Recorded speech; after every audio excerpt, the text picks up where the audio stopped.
So now let's see how we can work around with lighting effect inside of GIMP. So to work around with lighting effect, you need to go around under filters and then go around onto light and shadows.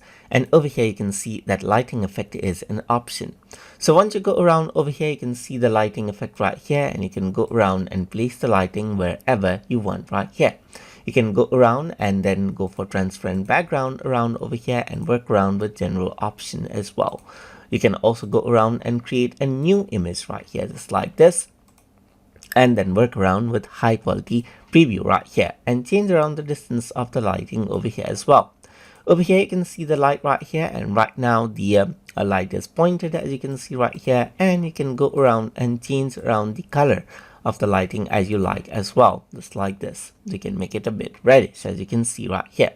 You can also go around and then go for material right here, and then you can go around and make it more glowing right here, just like this. Or you can go around, make it more bright, as you can see right here.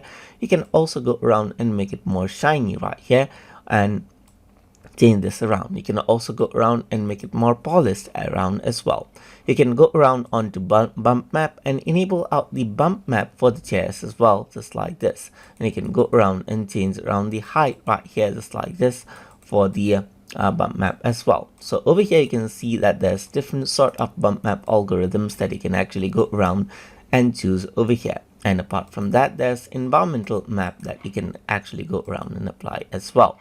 But you can see that you get the result just like this. So this is what you have, and if I were to go around and then click on OK, you can see that it generates out this particular image right here with the bump mapping, with the lighting, as you can see right here, just like this.